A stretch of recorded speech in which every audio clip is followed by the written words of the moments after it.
Hey, everybody, and welcome back to another exciting episode of the Pod Squad, the show where we talk about streaming technology, sometimes with a really old opening.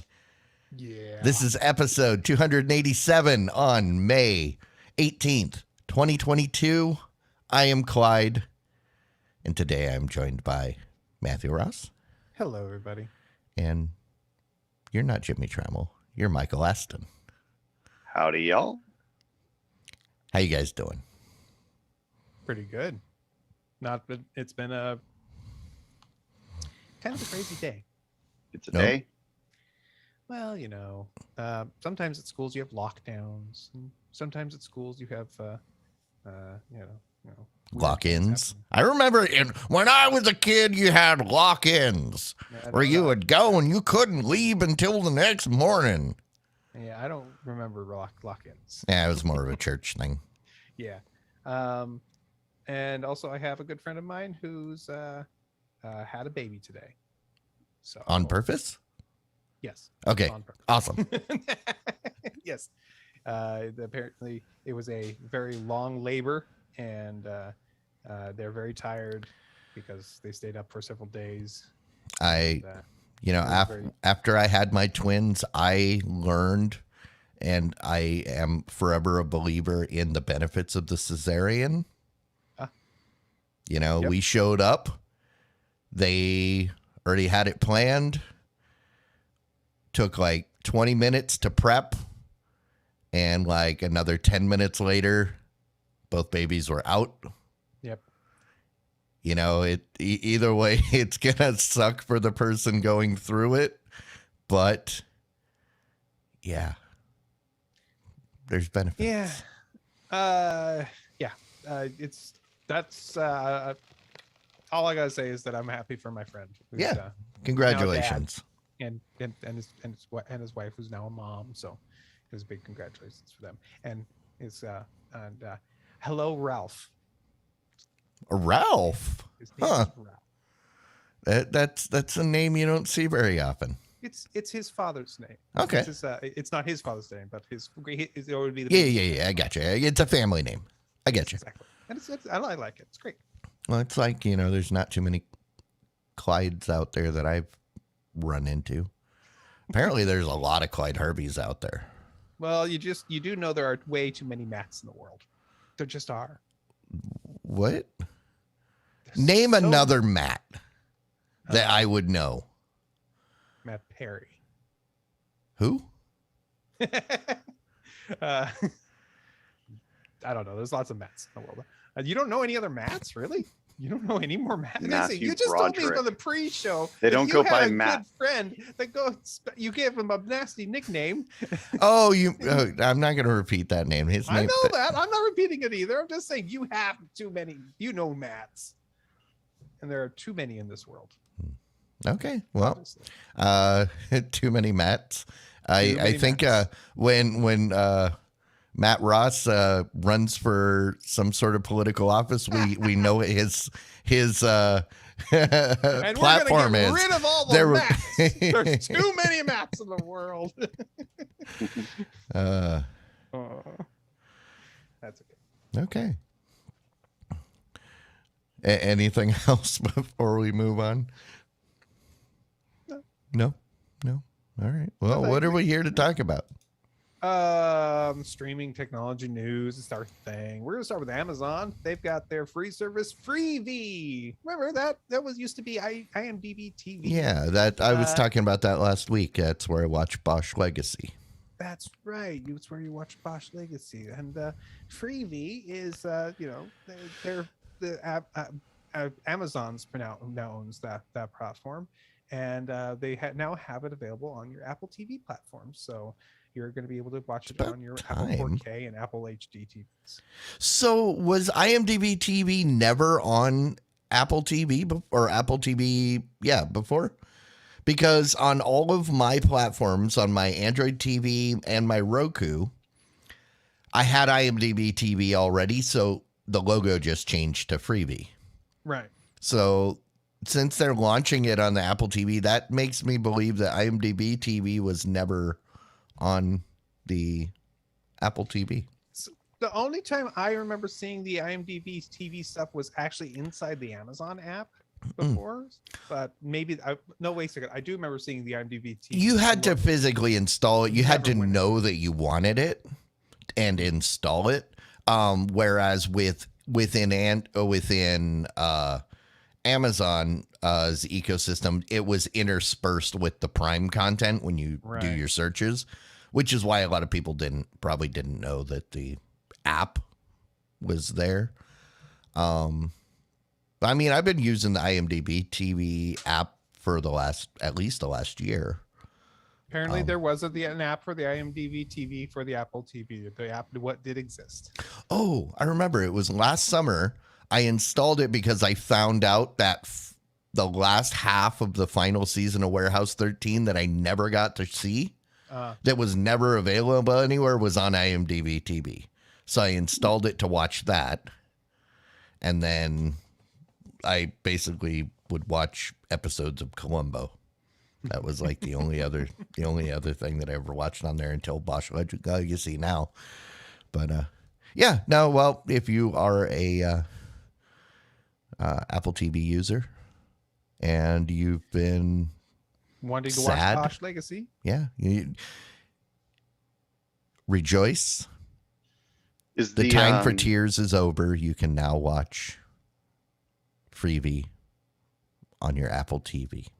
So I assume we talked about, or you talked about Freebie in a previous week. Yep, we announced it a couple weeks ago when they were. Because I definitely would remember a name that stupid. Yeah, I railed on the idiocy of changing IMDb TV a name that's synonymous with movie and TV content. Yeah. A name that has been around since I just recently learned IMDb was started in the 90s. Yep.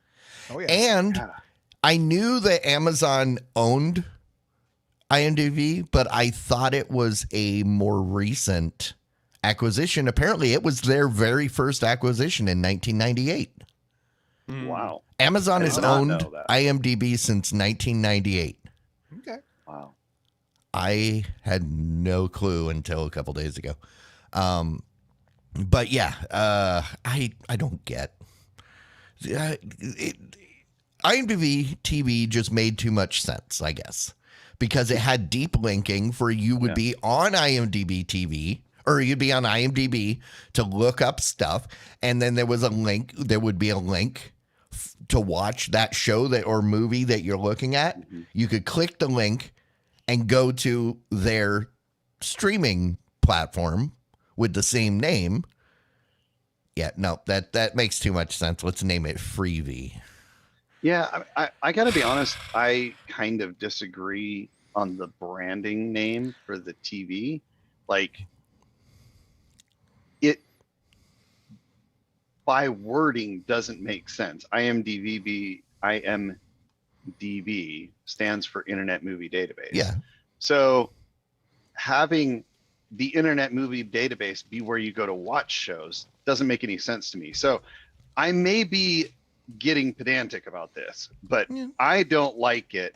I like a new name. I'm just saying that Freebie is absolutely stupid. And I'm not saying that IMDb TV shouldn't be changed.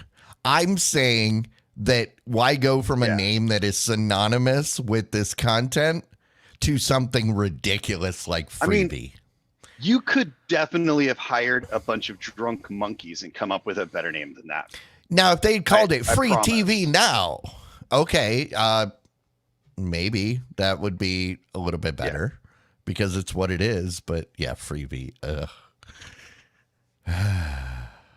All The right. idea between free V is free TV, and they just I get what idea, they're trying to but do, but it free makes V my is a bad brain thing. hurt. Free V is. I think that bad. this is one of those things where they paid some boutique marketing company obscene amounts of money to come up with something brilliant. I'm pretty sure they And went to a the bunch same. of- Oh, good. No, go ahead. I was gonna say I think they went to the same guy that came up with their rocket shape design. Secretly, it's just this guy that has it out for Amazon and wants to destroy the company. From And is just inside. giving bad advice and horrible ideas, but they keep coming back to him because they're like, that was brilliant. We'll make it look like a penis.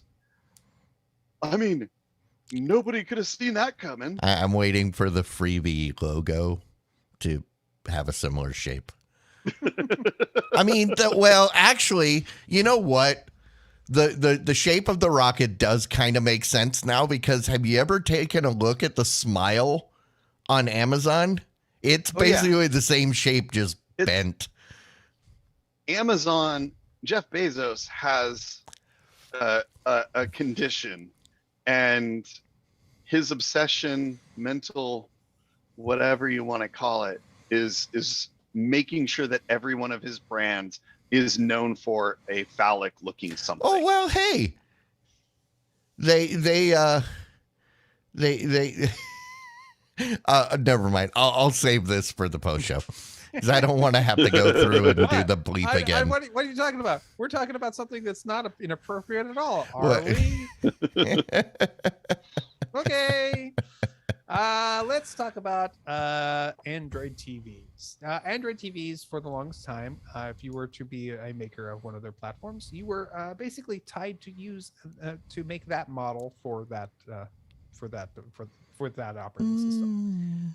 Sort of, because there were like competing. I mean, models because that were- TCL was making Roku TVs forever, and then they started putting out Android TVs alongside, which So, are the but- same TVs, just with Android TV. Well, now we're starting to see Hisense come out with ones that are both the same model that has both Android TV and the Fire TV operating.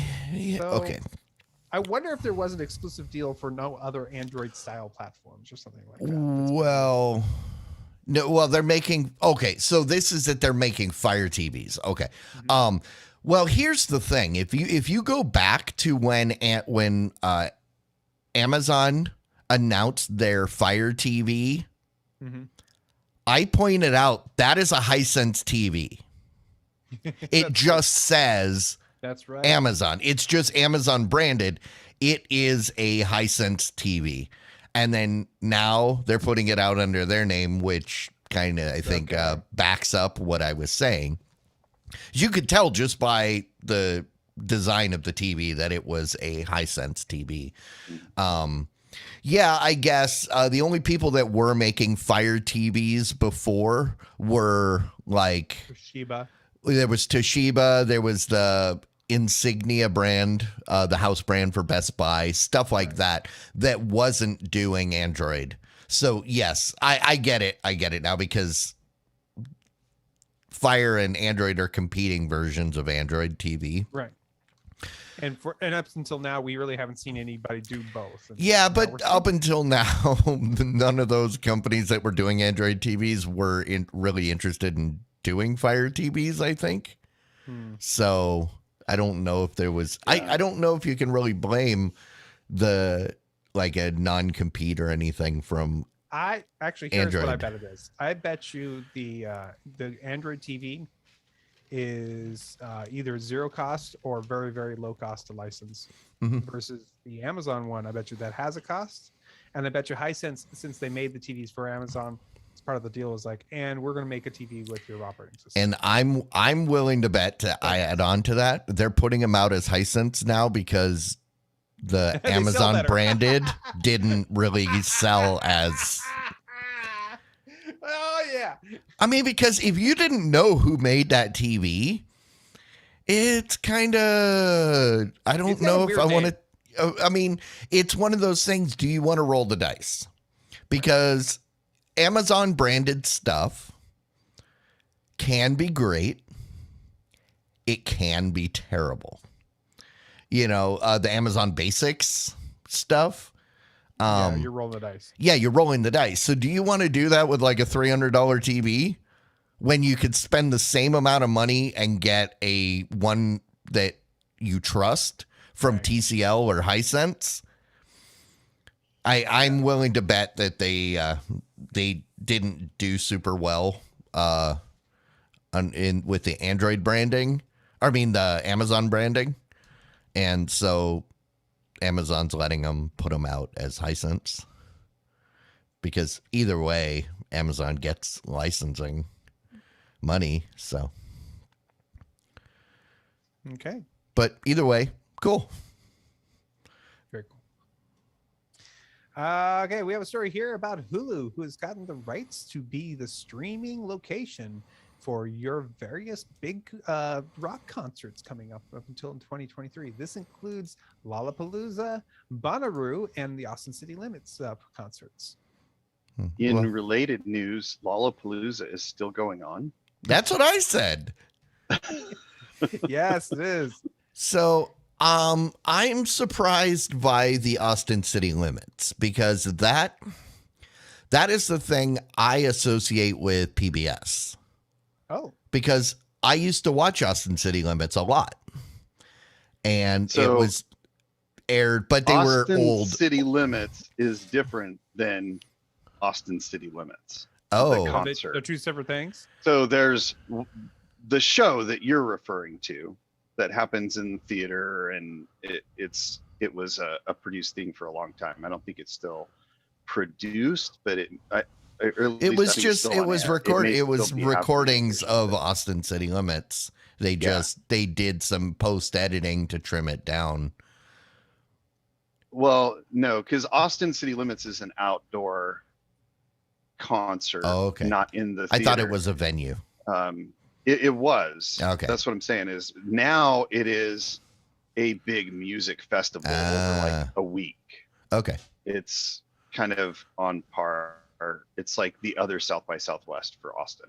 It's absolutely stupidly insane. It's a week that you just don't go near downtown Austin at all. Oh yeah. Just avoid it like the plague. So obviously that's still going on. I knew that.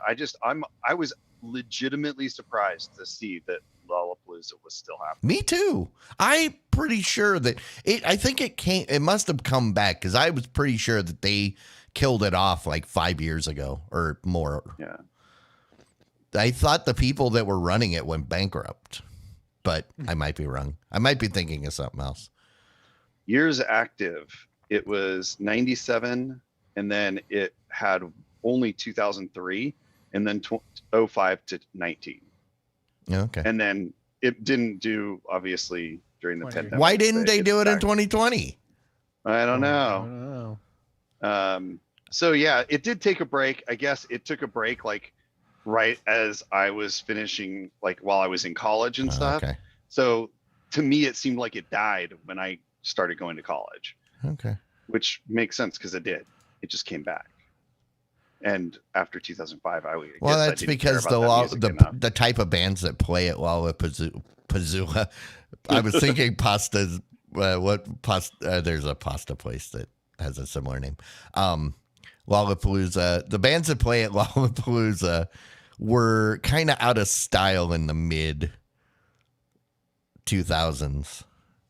Yeah. Whereas Ozfest was able to keep going because metal will never go out of style.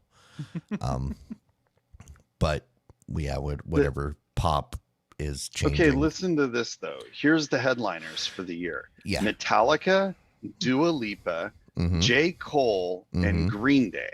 Uh-huh.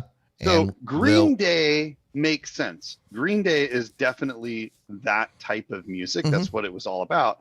Metallica, I don't know. I haven't listened to Metallica in 15 years, so maybe new Metallica fits into that category. But old Metallica was definitely not the kind of grunge type stuff. Yeah, have you listened to old Metallica lately? It's actually like not as hard as you remember it. Like, oh, it's kind of just like a bunch of kids. Yeah, perhaps. I don't listen to Metallica very often. So Yeah.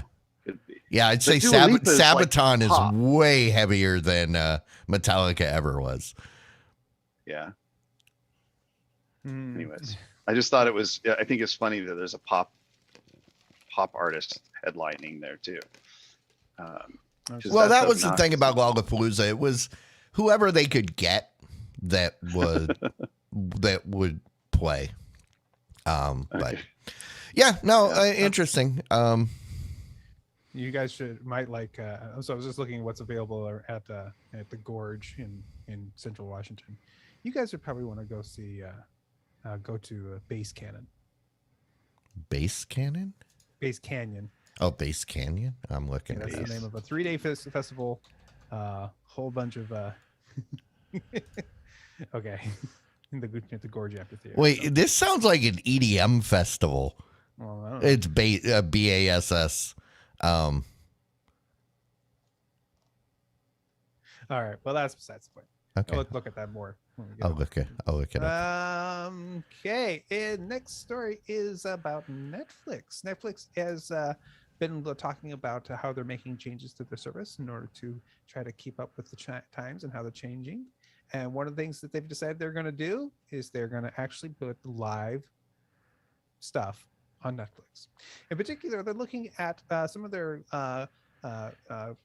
like competition shows, their dance shows, or their baking shows, that kind of stuff, so they can have live call-ins and or people doing their live counting of votes and things like that.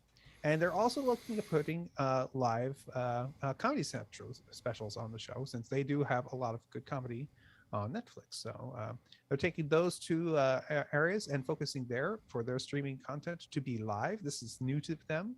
So we'll see how well this works out for them. Hopefully they'll be able to do it. Yeah, they've been kind of hinting at this for a little while. So, I mean, weren't they gonna like do baseball or some sort of sport on Netflix? And everybody's like, you can't do it because you don't do live streaming. Well, now they're making the announcement that. Well, they are doing that, but they are actually leaning away from sports. So saying that's not our thing. Yeah. No, there was a point where they had commented something about sports, and everybody exploded. But you don't do live streaming. That doesn't make sense. Well, now they're announcing that they do. So. Which is interesting. We'll see how that goes. I bet you it works fine. You know, they seem to know what they're doing at Netflix. Yeah. They're pretty good at fake it till you make it. Yeah, that's what you have to do. Yeah. So nothing wrong with that. All right, Apple is taking an interesting step here. Apple, of course, we've argued in the past about how they will take a cut out of everything that's made and sold over their services. This is kind of related to that. What is going on here is that there are many services that have subscriptions that you get through the App Store, and Apple is making it possible for certain apps to update their prices, aka raise prices, and have that just kind of be pushed along right into your users. They just kind of naturally happen. So if you're on a subscription of anything through your Apple Play Store, please be wary that your $5 a month might become $6 a month, might become $7, might become $10, might become something ridiculous. I don't know how I like this. It says it does. It does let people know in advance that they. Yeah, I mean, this is exactly what Hulu and Netflix do. They don't stop charging you and make you re-sign up. Right, but as long as you're being notified, that's the important thing. I wish it would notify me and didn't charge me until I agreed to the.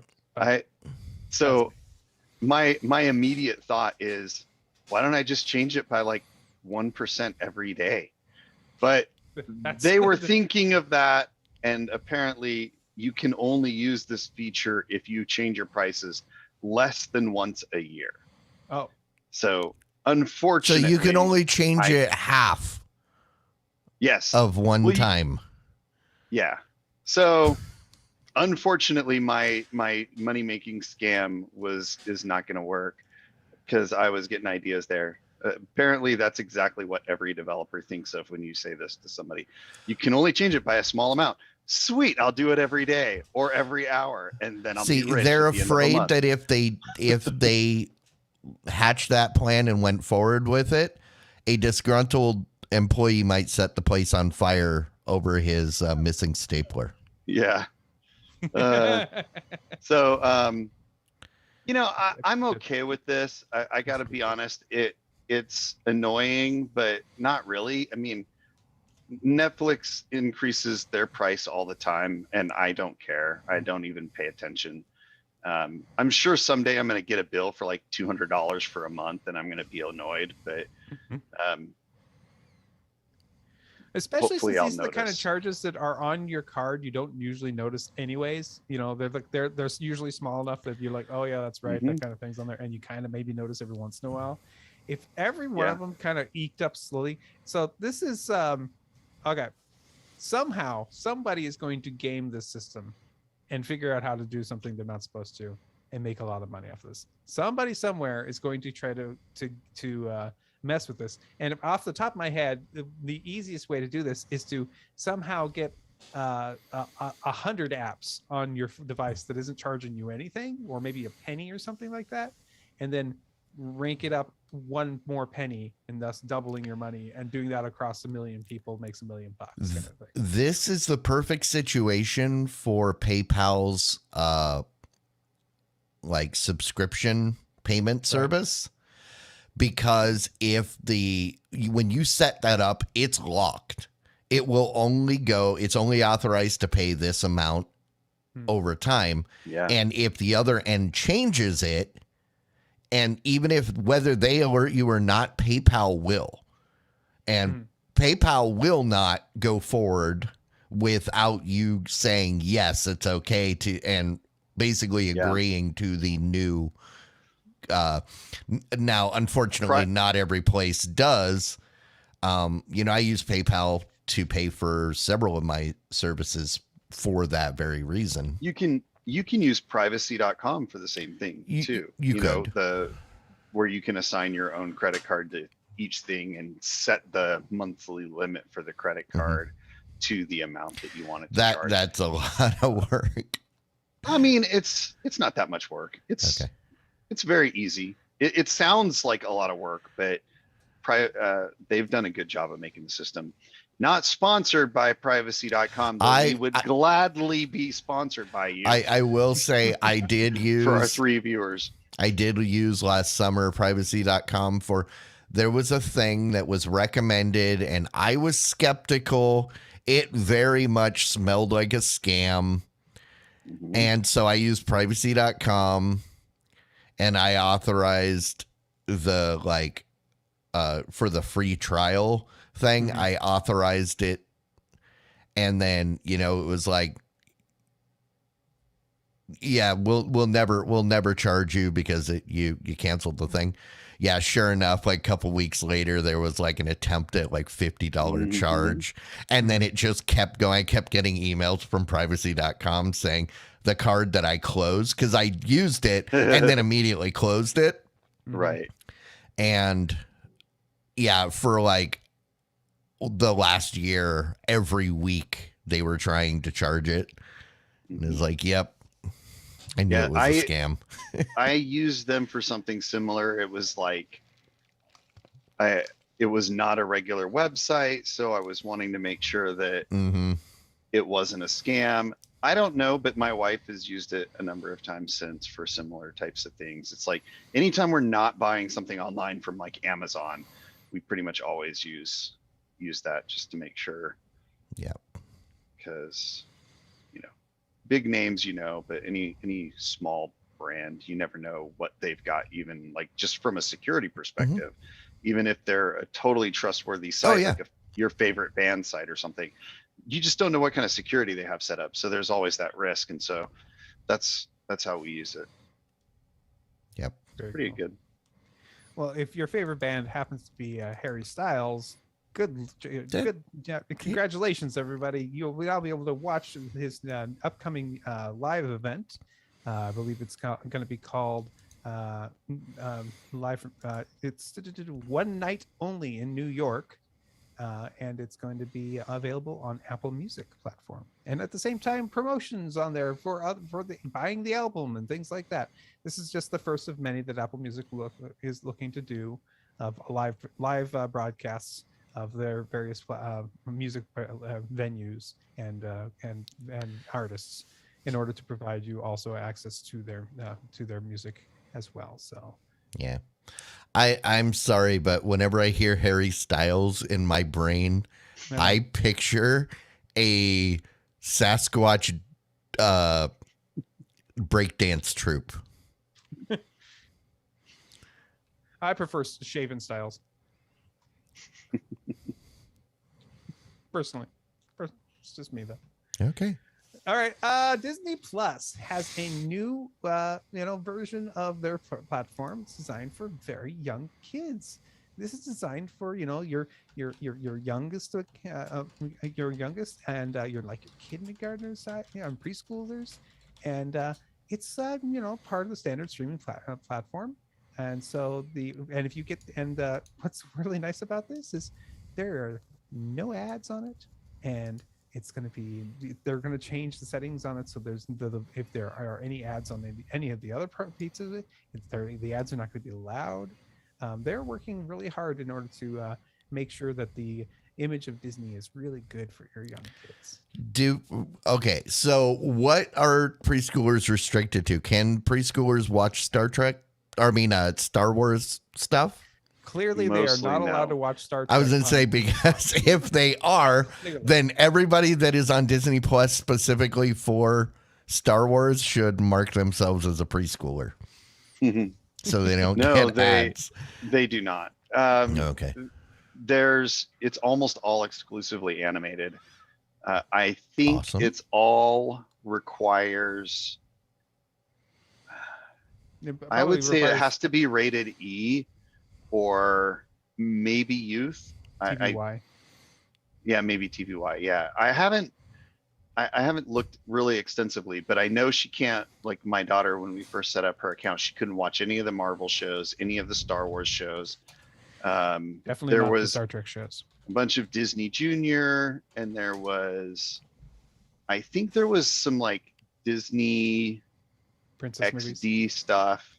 So it was all Disney Channel stuff. So I watch a lot of Disney Channel stuff. Yeah. So it was a decent amount of content. But it didn't allow like the movies, the Marvel or Star Wars movies. Okay. And that was with her set up as a kid, not as a preschooler. Gotcha. So if there's a separate level, and maybe they've added it, I haven't noticed that. I don't know, because I haven't created a new account in a long time.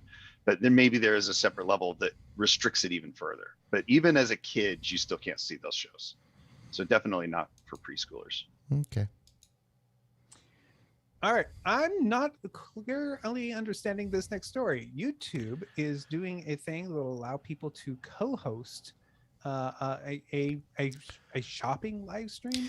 Essentially, it sounds like you're able to take a live stream of something that's going on, and then you're also be able to, put your stream alongside next to it. I'm not sure. So last year they introduced a feature that let viewers shop products directly from a live stream. Okay. So that's where they're taking that a step further by allowing creators to co-host those live shopping streams across multiple channels. Oh, okay. So essentially what they're trying to do is compete with what Amazon has been doing for the last year or so. If you notice, when you go to Amazon, there are well-known people doing streams they're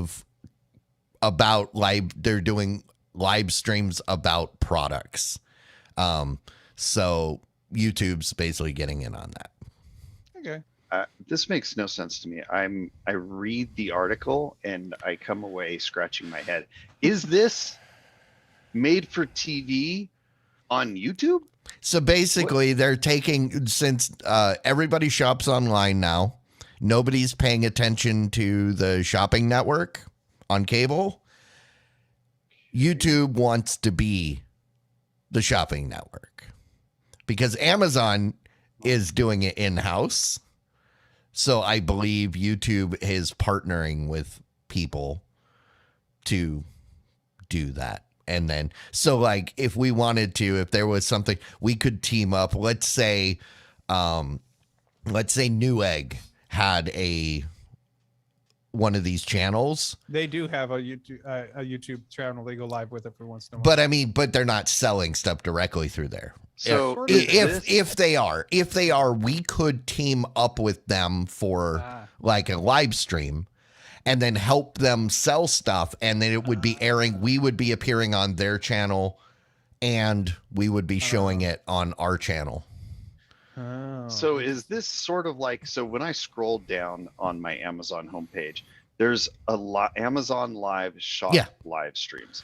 And so it's just a live stream of somebody talking about products. Yeah, it's home. It's the Home Shopping Network online. This makes me want to like. Yeah. I'm glad that something horrible. I am very glad that Amazon finally moved it down. It was up really high on the screen for a long time, and it drove me crazy because I didn't want to watch it. I mean, the idea that this is. Yeah, some lady squishing a grapefruit telling me, how it's good for your relationship. Our society is ending. That's all I can say. Okay. Yeah. Hey, if it ends, I want to watch the ending in 3D. That's why I'm super excited about Acer's newer, just released portable gaming monitors. These monitors are there's two of them. One's called the Spatial Labs View and one's called the Spatial Labs View Pro. They are portable monitors, aka they are designed to be attached to a computer in a different way, but be fairly lightweight and it can have a built-in kickstand kind of thing. They have the stereoscopic 3D, very much like the 3DS had, but they're 15.6-inch displays. Yeah, and they have a 4K display built in. This is pretty cool. So,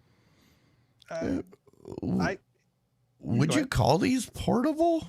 I mean, or do they just mean portable like it's not physically built in? Because previously, the No Glasses 3D, they were offering it on a laptop.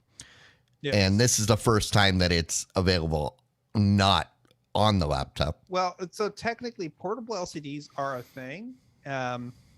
They are either powered by your USB-C connection to get it out, so don't need for you to have any other connections, or they have internal batteries and can connect to it. And so the idea behind those displays is you can take them with your laptop and make it. Yeah, I was just curious. I was more curious about their usage of the word portable, right? Because technically my monitors are portable. I could pick it up and take it with me. If it has a handle, it's totally portable. I don't know I don't know if the manufacturer intended it to be a handle, but it works that way. Yeah. Just hold it upside down on a stand. That's a handle. Come on. Yeah, I agree with what Matt was indicating. To me, it's portable. I don't know if this is the standard they're using, but it's portable if it can be used without plugging in, and B, has a built-in stand or a way to orient it in the typical viewing manner without having a large base on it. So it's compact. I mean, I'm reading this. It just sounds like they're regular monitors. But but the fact is they have the No Glasses 3D, which is cool. Right. So here's the couple of cool things about it as well, is that it's built with either a plugin, so you can like a browser plugin, and it'll make 2D things appear 3D on there. That's probably just like layers of 3D, which is not going to be that expensive and that cool.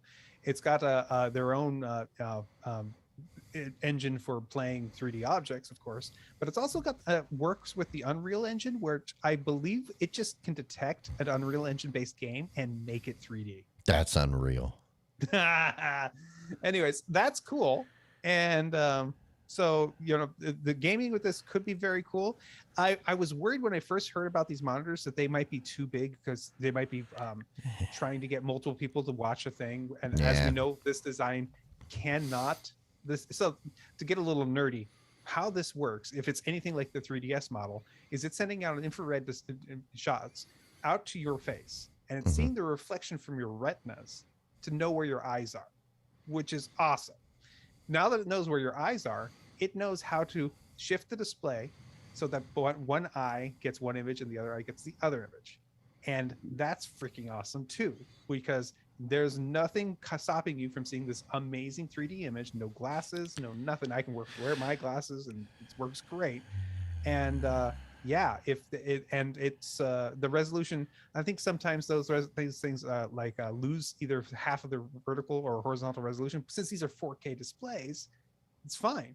You can lose some but of it's that. a 4K display and 15.6 inches. But remember, you're losing half that resolution, so you need the higher resolution. I guess. No, but here's the thing, and you're touching on like your explanation of how the technology works is exactly what I was gonna mention for my big concern.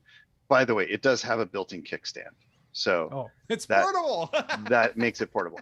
Now, all of my permanent monitors came with kickstands. Yeah. No. Yeah. They come with bases. No, these came with they have a kickstand that I have to fold in to put it in the. They are portable. Oh, okay. That's unusual. So anyways, what I was going to say though, you touch on what concerns me with this and what the problem is for me is that this stereoscopic 3D technology has a very limited range. Now, the 15.6 inch at 4K is for two reasons. First, you're only getting half on each eye, right? Second, you're only going to be a few feet from this. Right. So this portable display is meant to be within a few feet of your face, and you can't utilize it in 3D outside of a very limited range because it can't see the reflection like what Matt was explaining. Yeah. So it's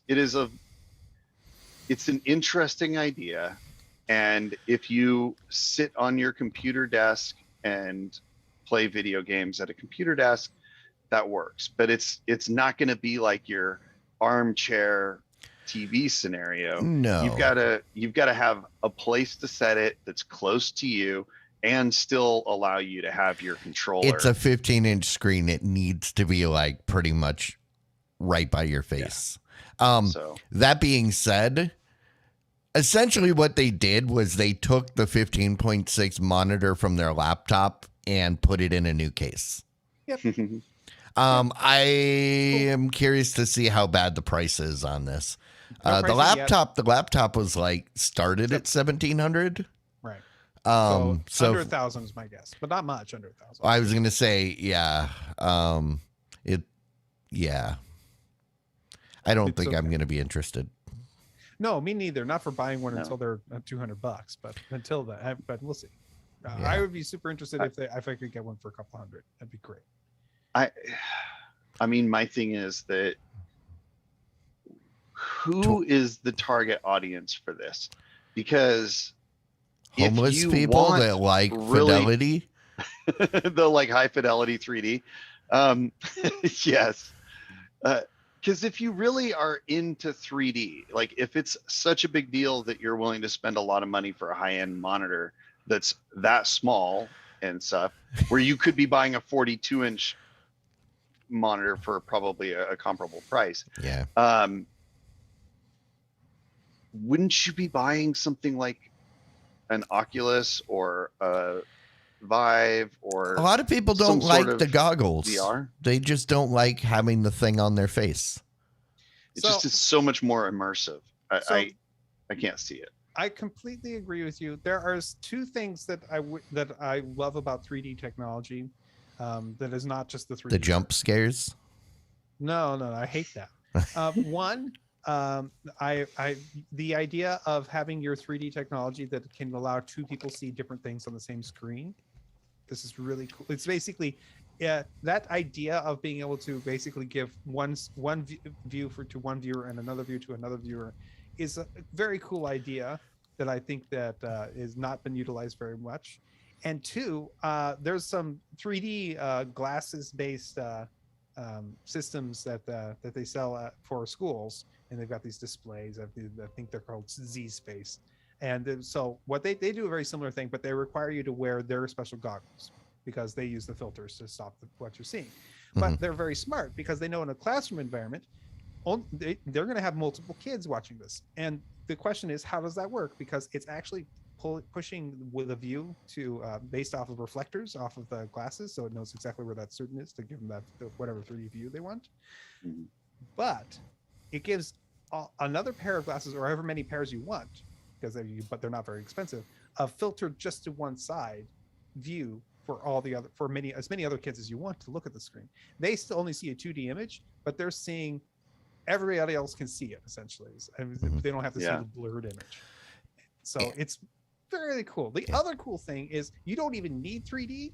All you need is eye tracking to get the portal effect, where you're looking through a square portal, and if I move to the side, everything shifts like that, and your brain takes that information, if it's smooth and done right, and does a fairly good 3D effect without even having to do a real jumping out of you 3D effect. And I think I can answer Mike's question in regards to why this over goggles like the Rift. For something like a movie, where you want added depth, but you have no way of interacting, full immersion makes absolutely no sense, and I think would be worse. Because with full immersion, the thing that keeps you like on stable footing is the fact that you are in control of what you're looking at and that kind of thing. But I've watched a couple of 3D movies on my Rift, and I thought it was a great experience. But, I mean, the Rift is good. Fake immersion because you were like in a movie theater, but really what it boiled down to was this screen felt super huge, and the 3D was really intense. See, and that's the thing I like about movies in VR is the ability to watch on a big screen, or essentially on a big screen with just this little screen by my face. Right.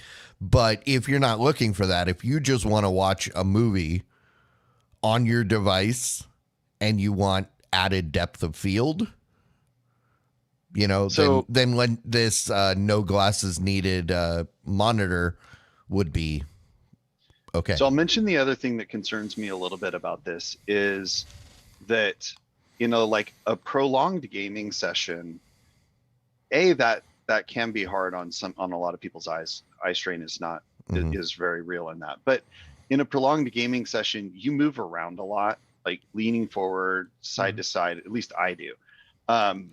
If you've ever used the 3DS, you know that there's a slider that you use to adjust it to get it right for you where you're holding it. And if you move it really far away, it suddenly doesn't look 3D, or it looks weird. And if you bring it close, it does. So it kind of works because you move your hands and kind of maintain the distance from your face comparable to where your body is positioned. Whereas if it's on a desk, that's not true. Now, if the eye tracking is really good, it might be able to adjust for that. That would just be my concern, is that you're moving around a lot more with it on a desk compared to in your hands at a kind of fixed position. So we'll see. I mean, I haven't seen a 3D laptop either, so I don't know how good that'll be. Bring back 3D TV. That's what I say. I was really disappointed when 3D TVs and theater ideas left, because I was so set to go that route. I was waiting to be able to afford it. And then by the time I could afford it, it's no longer a disappeared. thing. You really. you know what had an even shorter shelf life? Huh. The curved LCD screens. Oh they're yeah, they're back. Oh yeah, they are a little bit, but They're back. the I monitors actually- are definitely back in Let me- big. Now, I will say that office demo that we saw, where it was like a small office and all of the wall was a giant curved screen, that was cool. I want that. Yeah. I want to Yeah. do my podcast from that. But All I'm I've not gotta say- paying the $40,000 it would cost. Yeah, I have at my desk at work one of the ultra wide LGs, which is your Mhm. regular 1080p plus Yeah, a I little hate bit those more on the things. side. Yeah. Huh? I said I hate those things, but yeah, Oh. go ahead. I used to have two 1080p monitors on my Uh-huh. desk, but I decided when one became available, they said, "Hey, we don't need this. Does anybody want this?" I said, "I'll take it," and so I've had it on my desk for a while, and I've enjoyed it. But it is so wide that the corners of the screen, depending on where I am, are actually getting too dark to see because I have to. Yeah, the wrong angle. Yeah. Either Yeah. that, I'm sitting too close to it or something, and so I can foresee that once you start getting to a certain size, getting a little bit of curve makes sense. But Oh I've no, seen a lot of I these- get Right. get why the curve is beneficial, but if you go back like 6 years ago, Yeah. everybody was raving about this is the future, everything. But then all those same people that were raving about the curved screens, none of them have curved screens anymore.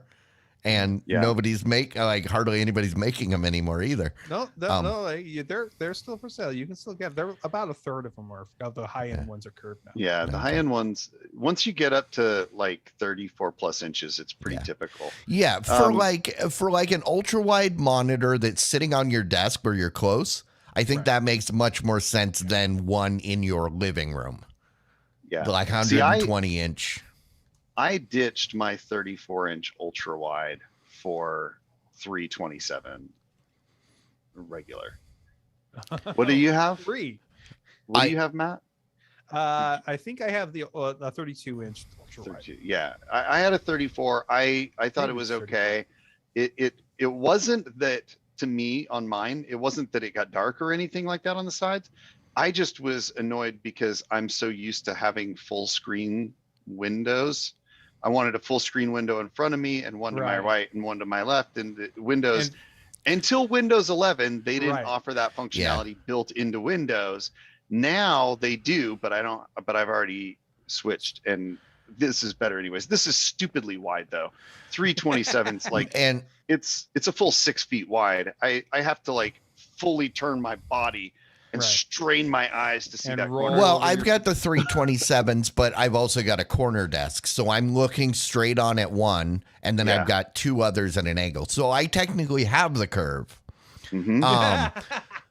So that's why I'm saying up close, I get it. My complaint about the ultra wide monitors is because they are wide, but they end up being very skinny top to bottom. Right. That is the thing that irritates me. I want the vertical space. Right. These 27s are the same height as my 34-inch ultra wide, It's just but wide. they're just not as long as wide. Yeah. The the other thing I was going to say is that that also for a while there, the curves that they were doing were too much of a curve. Mhm. Where they're actually putting, I've experienced a couple monitors where they decided to curve it too hard. Essentially, they were pulling the corners in too hard. Essentially, in order to you had to be too close to experience that. And if I want a curve, I don't want much of a curve. Oh, the other place that a large curved screen comes in handy is racing simulators. Yep. No. But if you're doing a racing simulator, why aren't you doing VR? Yeah. Exactly. Yeah, I mean, So what I would say is I agree. I think you're totally spot on both effects. It is not useful to have it that curved on anything other than gaming. When you get into gaming, it does make sense to have it very curved because you do want to have that kind of wraparound where it's like in Mhm. your peripheral vision effect. Seamless. So yes, very seamless. That is really good. I agree on the gaming side, except in the scenario that we actually experienced it, which was those wraparound monitors in the racing simulator where you're in a chair, in a seat at a venue. Mm. So at a venue, I don't really want to have goggles on where I'm unaware of what's going on around me at all. I would rather the monitors over goggles, but in my home, I would definitely prefer goggles over the monitor. But it's that awareness thing, and it's also the fact that you have to put something on your face that hundreds or thousands of other people have put on their face. Yeah. So pretty soon I you'll be definitely able to prefer the bring your monitor. own when you go to like one of those events. You'll just Yeah. bring your own and plug it in and go. Well, pretty soon you'll be using your Neuralink to do that. You won't bring monitors. You'll just I'm not getting the Neuralink Neuralink until my flamethrower arrives. If you couldn't even get me my flamethrower, then I'm not going to trust you on the Neuralink. I'm ready to sign up. Just Then you have to hook put me up. that same Neuralink that hundreds of other people have put in their heads and your head. Ew, that's gross, man. Yeah, that's just a needle though. That's fine. I mean, we share needles all the time. Dirty needles have never caused any problems for No. anybody. No. Let's go Okay, next moving on. story. YouTube as a new player that'll show up in the. It looks like they're going to bring it also to the various mobile apps and to the web version of the app. I just checked. It's not on mine yet. Gone dang it. Where can I see this yet? It's got two new features that are coming onto it. One is it will show you the a marker in the play line of the most popular points in the video. So it's the part that people search to, essentially. Essentially the part that people search to, or in many of your videos where you have a long intro and you just really want to watch that rant and rave section of the video, it'll just show you right where you can go to get to that. So yeah, it's a nice little way to say, hey, maybe this is the section you're interested in because this is what people are actually looking for. I don't think All that's it's a bad gonna thing. end up being is an easy way to find where girls lean over in videos. And am I too pessimistic about what parts are being replayed? you know what? I don't know what to say to that. Well, I mean, I could see the use for this in those clickbait fail videos where all you want to do is get to the point where the dude gets hit in the face by the 2x4. This is totally true. I do agree with that 100%. The other thing that they did is they added a new addition to the timeline view. It shows the whole line will include thumbnails of your video, and the thumbnails are specifically designed to show you the different scenes that change. So if you are watching a video that has like 4 or 5 sections where scenes have changed, they will be highlighted as part of this highlight view. So you will be able to quickly find the section that you're looking for if you know what scene it is. Yeah. I gotta say, one thing I've noticed is a lot more of the videos I'm watching on YouTube have kind of like chapters on the timeline. Yep.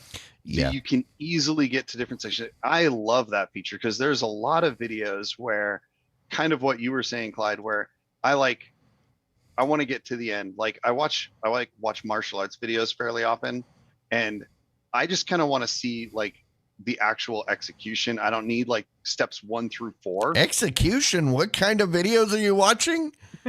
They're martial arts videos. Martial arts. Yeah. To the and death. So, Execute him. yes. Mortal Fatality. This martial arts channel isn't like some Faces of Death. No, I was thinking those dudes that are living in caves in the desert, but yeah, never mind. Oh, cavemen. No, we'll move on. Okay. Anyways, anyways, the point is that I often don't want to watch like all of the lead up because it's often very slow for new people or beginners. And so I just kind of want to watch like the final parts of it. And so I find that really helpful. I like it a lot. On review videos, you can skip straight to the summary where they tell you their final thoughts. I really appreciate it when I go to a video that's got the chapters built in and they include the chapter for the ad. Yeah. Yes. I really appreciate that because if I will start to watch it until the ad and then I realize, oh, I know what this is, I will skip it especially if I'm in a hurry. But if just I know where to skip to now. That's right. Really Yeah. nice. Thank you very much. I appreciate that. I very much do. Thank you. I definitely have used that feature a lot. All right. Last story of tonight is that it finally has happened. You can now install the YouTube Music app on your Wear OS watch. I did download and install the app on my Wear OS watch. My watch does not have a speaker built into it, so it cannot play music directly off of it. But it does have Bluetooth. So I was going to try connecting my earbuds, my Bluetooth directly to the watch and download some music directly to the watch. Yes, it has options for that. And try it out. Therein lies the problem. Because if you still have to use Bluetooth headphones, why would you pair the headphones with your watch and not the phone? There are people who want to go out without their phone and maybe do a run or something like that. This is a common thing. And they actually listen to their music. You should only run if you're being chased. Is your life in danger? If not, what are you doing? Preparing for the zombie apocalypse when you might have to run right farther and faster than all of the other people that see, that's the thing. You don't have to run faster. You just have to run faster than the other people that are with you. So there was right. there was but you have to be faster than all See, that's of them why that you just end up make sure all your friends are much fatter than you.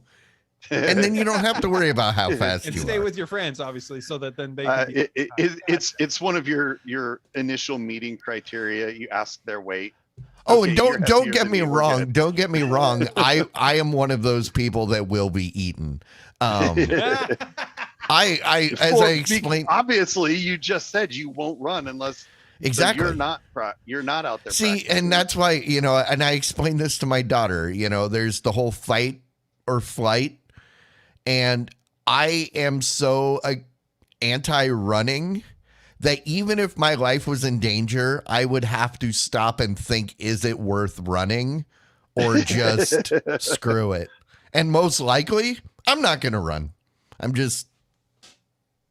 done. See ya. Running is painful. Clyde's fight or flight is just fight or resign to death. This has been a thing on Apple watches, and I'm guessing on Fitbit watches for a while, where you could load your music on your watch and listen to your music without having your phone.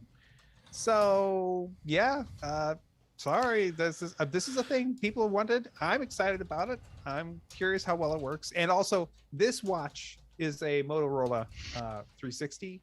It doesn't have a speaker. There are ones that do have speakers, and so this is just one of many that doesn't do that. So. Who knows? I've listened to the audio out of Apple Watches. It's impressive, the sound that comes out of them. I mean, it's actually decent. It's not, I wouldn't want to listen to it all day, but it's not bad. So I've always been impressed by that. And that is the news of the week, guys. There's no more news this week. None. No more. Okay. Well, I guess that's the show. Thanks, everybody, for hanging out with us this week. We appreciate it. You're making faces like I'm not doing something right. No, it's fine. Oh. No. Well, I think you've got that my ex-wife is disappointed in me sound in your voice. What sound is that? Oh, sir? that too. That's usually the sound that I hear after pointing that out. No. Are you forgetting our most important people? I could never forget our most important people. Who were them? Is again? your ex-wife a patron? Oh, I highly doubt that. If she is, I'm paying for it. No, we are very thankful that there are people out there that support us, that think that what there is some sort of merit to what we are doing here every week. And they show that their approval by supporting us via patreon.com/the Squad. And to all of you that are supporting us, you are awesome. You are very much our favorite people. Totally. If you find some sort of value in what we do every week and you want to support us, again, head to patreon.com/the Squad. They're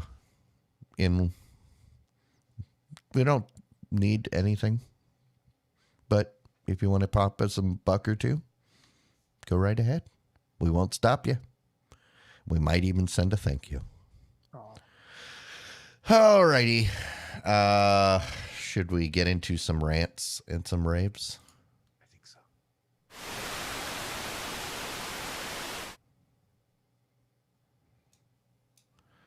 All right. Rant, rave. What you got?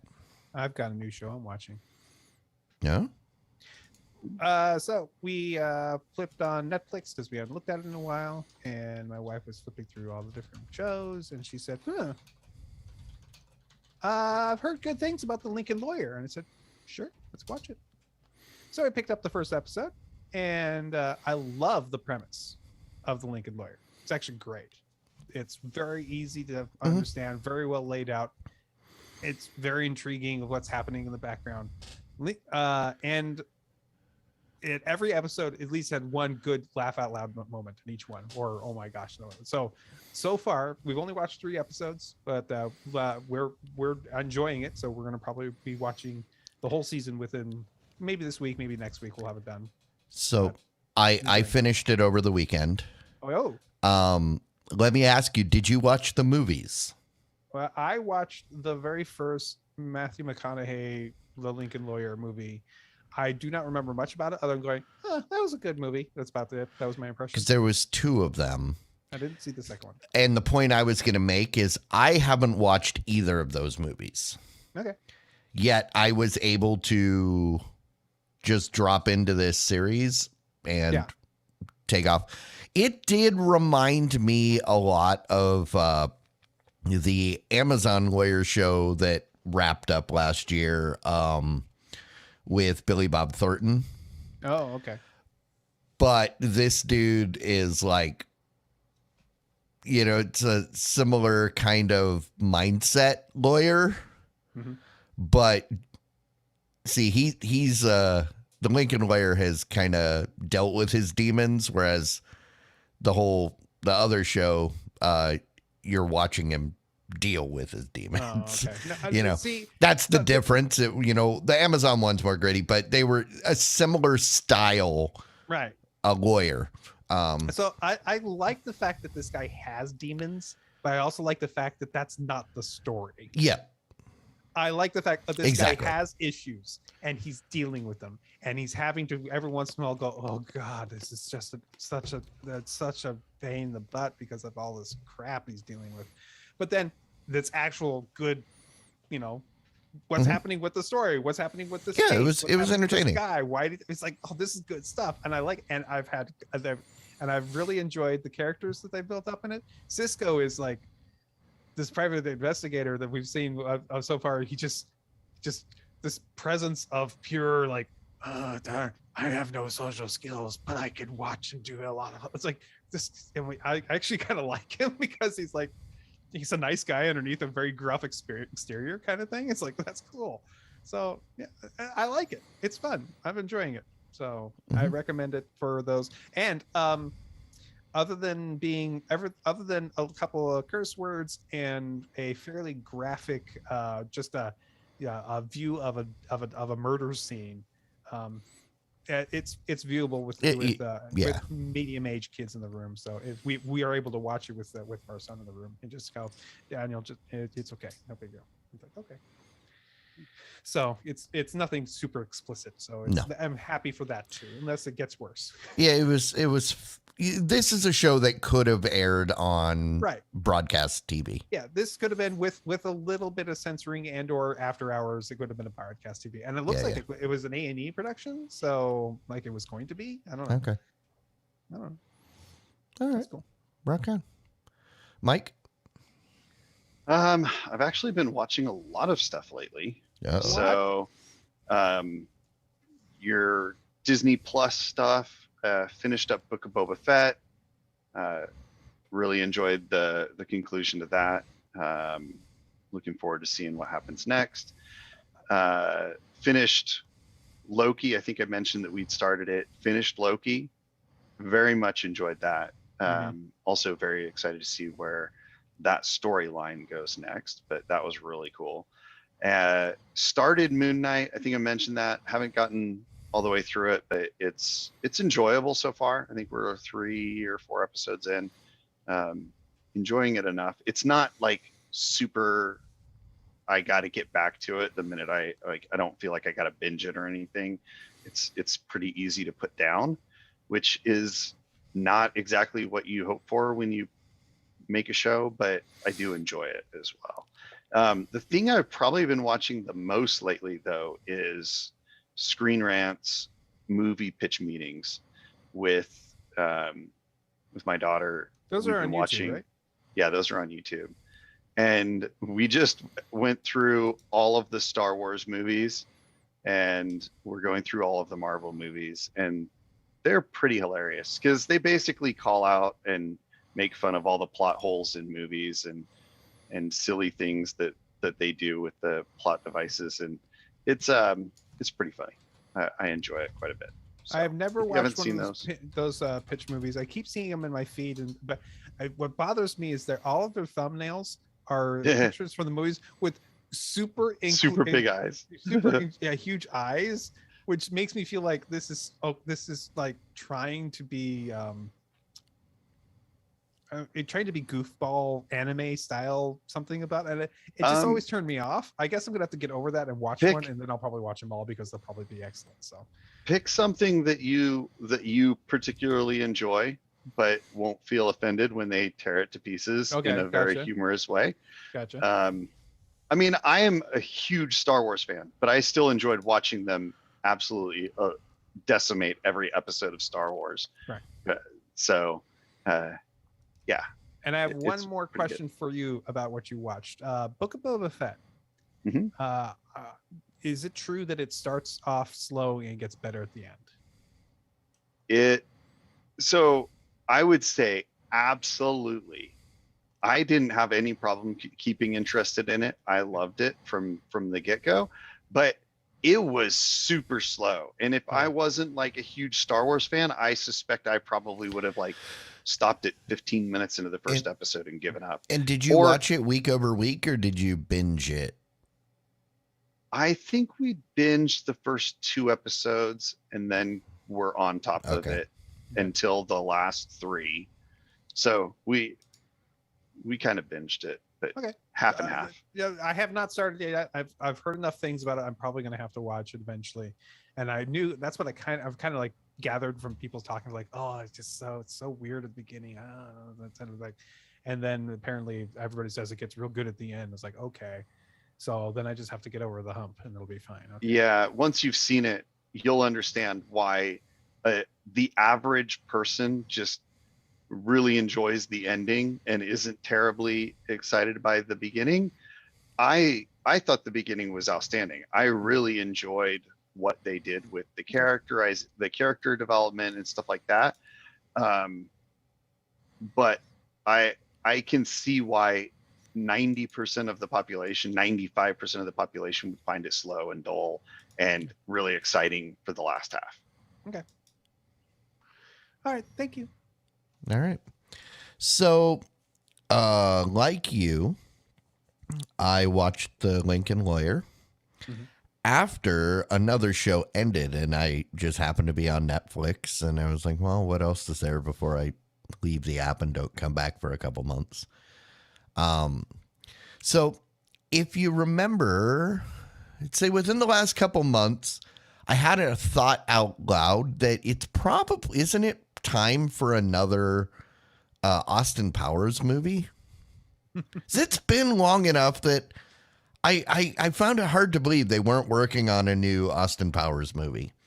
And then I realized, no, not Austin Powers. It's something completely different from the mind of Michael Myers. And yes, it was time for the Pentaveret. I It's didn't. all by the Pentaveret. The Pentaveret. Yes, you got that right. I don't know what to say other than I know what to say. I love this movie or this show. It's only 6 episodes, which made me sad, but it was awesome. This show is, I think, the final nail in the coffin, definitive proof that critics are idiots. Because they everywhere listed this show as a bomb and it was garbage and terrible. The critics have it listed at like 2 on Rotten Tomatoes.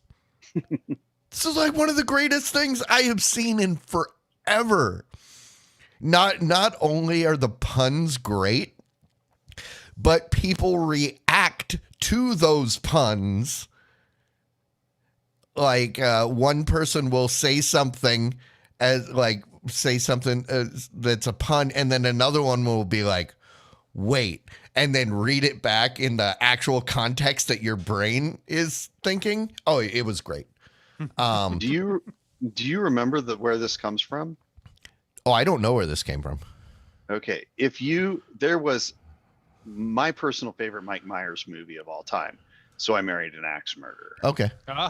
In that show, his father is always talking about the Pentaveret and how they're like it's basically the ultimate, like the Illuminati, but they're called the Pentaveret. Yeah, yeah. And There's he's 5 of them. always blaming everything on them. And I so didn't know that. I am super interested in watching this series. Okay. And I don't want to say too much about it other than get through the first episode.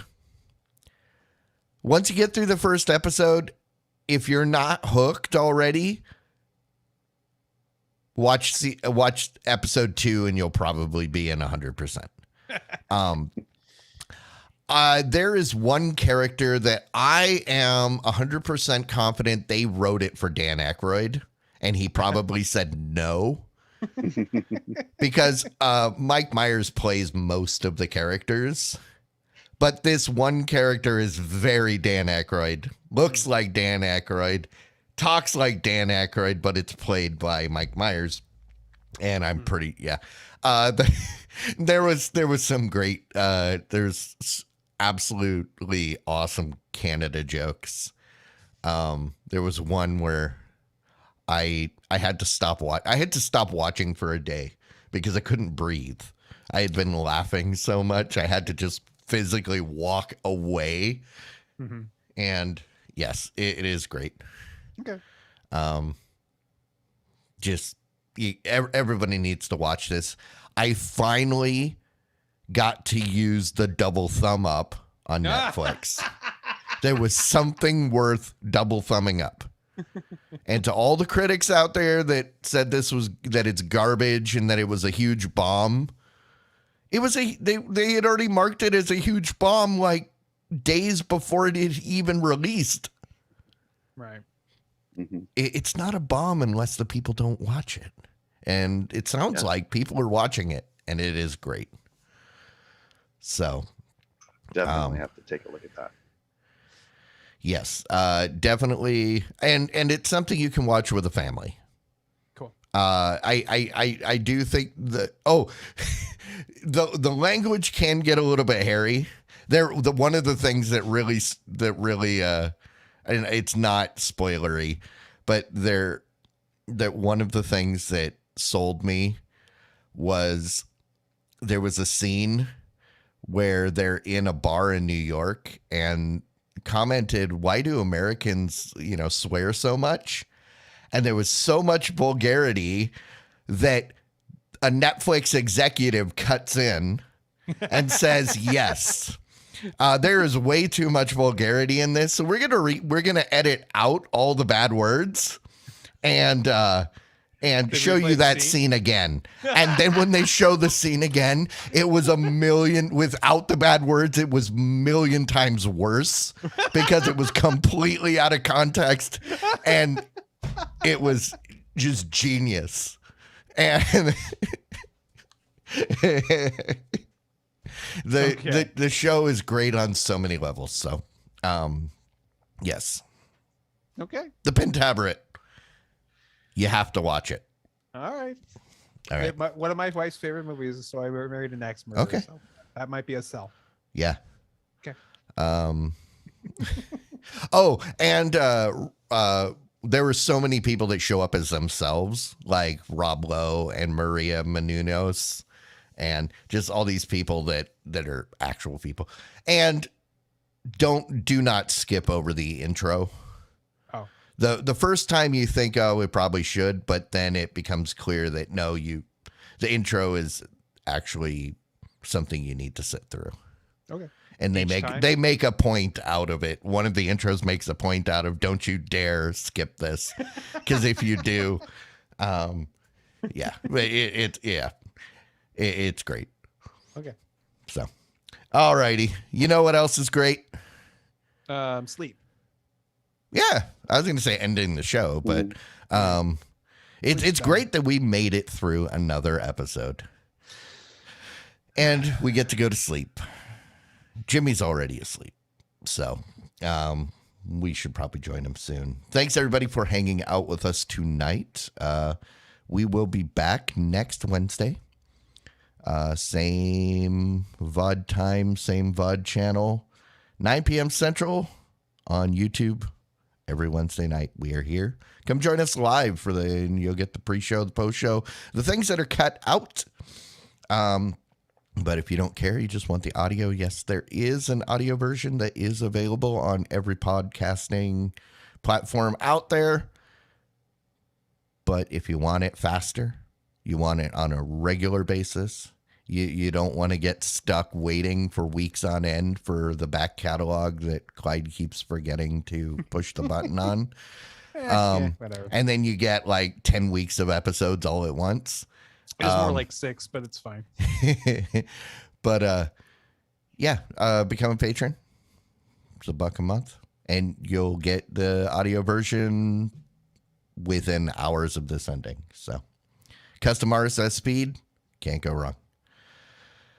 Other than that, movie party. May movie party is this weekend. We will be watching Battlefield Earth, and I should check real quick and see what one. I think we are going to be watching Runaway, which is is Magnum Pi fighting kitchen appliances in the future.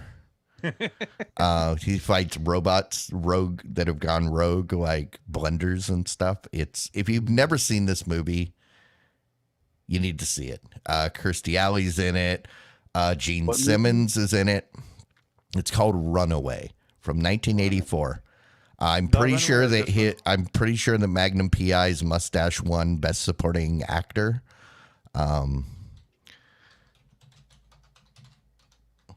Yeah. Huh.